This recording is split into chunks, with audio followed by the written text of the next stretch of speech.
Welcome to Just One Day Quit, the channel dedicated to travel enthusiasts looking for unique and exciting experiences to explore the cities of the world in just 24 hours. Today, I'll be taking you on a journey to discover Milan, the city that combines tradition with innovation, art with fashion, and history with the future. Today, we will take you on an exciting one-day journey through the streets of this fascinating Italian metropolis. To Milan, the city that combines tradition with innovation, art with fashion, and history with the future.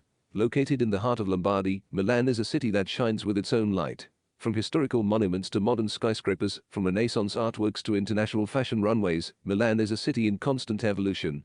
Known as the capital of fashion and design, this city is also the financial and cultural center of the country. Our tour will lead you through the cobblestone streets of Milan, where you can discover the imposing Duomo, one of the largest and most spectacular Gothic buildings in the world. We will admire the Vittorio Emanuele Gallery, an iconic glass and iron structure, and Teatro alla Scala, one of the most famous opera theaters in the world. Milan is a city of contrasts and surprises, where the past and the present blend uniquely. So, get ready to be fascinated by this extraordinary city as we travel through its streets and uncover all its secrets. Are you ready? Welcome to Milan. As a first step, let's begin the day by exploring the majestic Duomo di Milan. The Duomo of Milan, also known as the Cathedral of Santa Maria Innocente, is one of the most iconic and historical symbols of the city of Milan, Italy. Its history is rich and dates back to the past. Origins. The construction of the cathedral began in 1386, under the rule of Duke Gian Galeazzo Visconti. The idea was to create a cathedral that could represent the prestige and grandeur of the city of Milan. The chosen location for the cathedral was the site of the ancient Basilica of Santa Maria Maggiore. Architectural styles. The Duomo of Milan is a masterpiece of Gothic architecture. Its construction took centuries of work and involved numerous architects, sculptors, and craftsmen. The facade is adorned with numerous statues, spires, and intricate details, while the interior features a single nave structure with many altars, chapels, and frescoes. Extended construction. The construction of the cathedral was never completed during the medieval period, and the building underwent continuous work and restoration in the subsequent centuries. In the 19th century, the chief architect tasked with completing the cathedral was Giuseppe Pimerini, who worked on the facade and towers. The facade was finally completed in 1805. Today, the Duomo of Milan is one of Italy's most important places of worship and is also one of the country's major tourist attractions.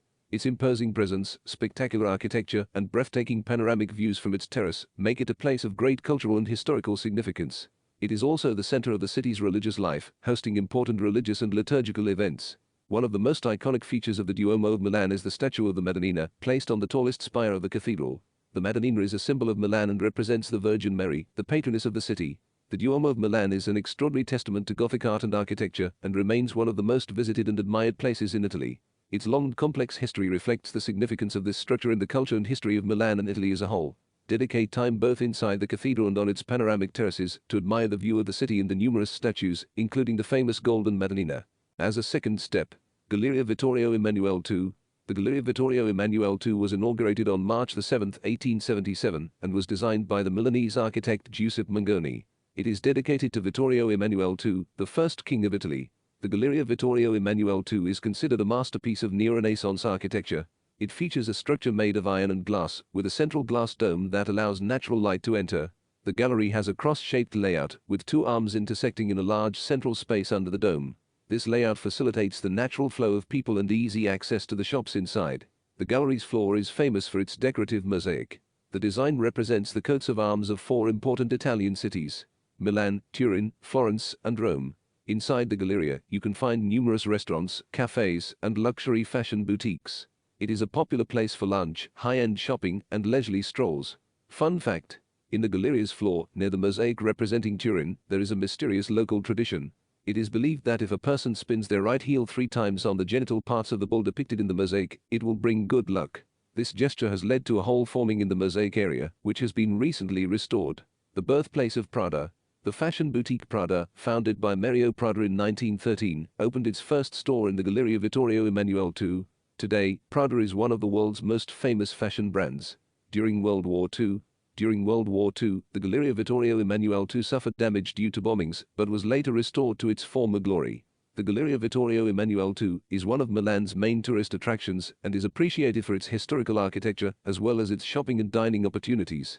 It is a place that combines history, culture, and style in one of Europe's most fashionable cities. As a third step, Teatro alla Scala. Continue to Teatro alla Scala, one of the temples of Italian opera music. If you have time, consider taking a guided tour to explore the theater's interior and its museum. Brief history of the theater. In the heart of Milan's historic center in the 18th century, there stood a modest but beloved theatre known as the Teatro Regio Ducale. However, in 1776, the old theatre was destroyed by a fire, leaving a void in the city's cultural landscape. The need for a new theatre was evident, and so, under the patronage of Empress Maria Theresa of Austria, the architect Giuseppe Pimerini was commissioned to design a new building. The result was the majestic Teatro alla Scala, which was inaugurated on August 3, 1778, with the opera La Opera Conosciuta by Antonio Salieri. In the following years, Teatro alla Scala became the center of Milan's cultural life and one of the main venues for operatic performances in Europe. The works of Mozart, Rossini, Verdi, and many other composers were staged on its platform, contributing to the definition of the Italian operatic repertoire. Over the centuries, Teatro alla Scala has experienced moments of splendor and difficulty, but has always managed to remain an icon of Italian culture. It has been restored and renovated multiple times, but its neoclassical beauty and extraordinary acoustics have remained intact. Today, Teatro alla Scala continues to host some of the world's most prestigious opera and musical productions. It is a place of great importance for classical music and opera enthusiasts, and remains a symbol of artistic excellence in Milan and beyond national borders. As a fourth step, Castello Sforzesco. After lunch, head to Castello Sforzesco. Castello Sforzesco is undoubtedly one of Milan's most precious treasures, a city rich in history and culture. This imposing fortress, located in the heart of the city, has witnessed centuries of extraordinary events and has an intriguing story to tell. Its history dates back to the 14th century, where the Duke of Milan, Gian Galeazzo Visconti, decided to build a fortress to defend the city from enemy invasions. Over the centuries, the castle went through various phases of expansion and renovation, but it was in the 15th century that the name Sforza became legendary. The Sforza family, one of Italy's most powerful dynasties, took control of the castle and transformed it into a noble residence, enriching it with artworks and treasures. In the Renaissance, under the rule of Ludovico il Moro, Sforza Castle became a center of culture and entertainment. Here, artists like Leonardo da Vinci and Bramante created extraordinary works, contributing to the growth of art and culture in the region. The castle hosted lavish parties, jousting tournaments, and theatrical performances, becoming a symbol of prestige and wealth. However, the fate of Castello Sforzesco was marked by periods of decline and destruction in the subsequent centuries. It was severely damaged during Napoleon Bonaparte's rule and later restored in the 19th century. Today, the castle is a tangible testament to Milan's glorious past. One of the most famous attractions within Castello Sforzesco is Michelangelo's Pietà Rondinini, one of the master's last works. This unfinished sculpture is an exciting testament to Michelangelo's artistic skill and sensitivity. In addition to the Pietà Rondinini, the castle houses numerous museums and art collections that offer a comprehensive overview of Milan's history and culture. Among these, the Museum of Ancient Art, the Museum of Musical Instruments, and the Museum of Applied Art are just a few of the gems to discover within its walls. Today, Castello Sforzesco is a meeting place for citizens and visitors, a cultural oasis in the heart of the metropolis. Its fascinating history and artistic beauty make it an unmissable destination for anyone visiting Milan. So, the next time you find yourself in the Lombard city, pay a visit to Castello Sforzesco and immerse yourself in the captivating world of its history and culture. As a fifth step, Parco Sempione. Parco Sempione is one of the most famous parks in Milan, Italy, and is located in the city center, in the immediate vicinity of Castello Sforzesco. Here's a brief history and some interesting facts about this beautiful park. The history of Parco Sempione has ancient roots.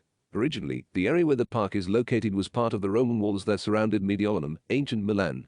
In the Renaissance, the park was used as the private garden of Castello Sforzesco. During the Spanish rule period, the park underwent some transformations and expansions. In the 19th century, during the Napoleonic Empire and later during the Austrian period, the park was expanded and transformed into a proper public garden. It was during this time that the main structures, such as the famous Arch of Peace, were created. During the first half of the 20th century, the park underwent further renovations and improvements. During World War II, much of the park was damaged but was later restored. In addition to various animal and plant species, the park features some interesting buildings. The Palazzo dell'Arte of La Triennale.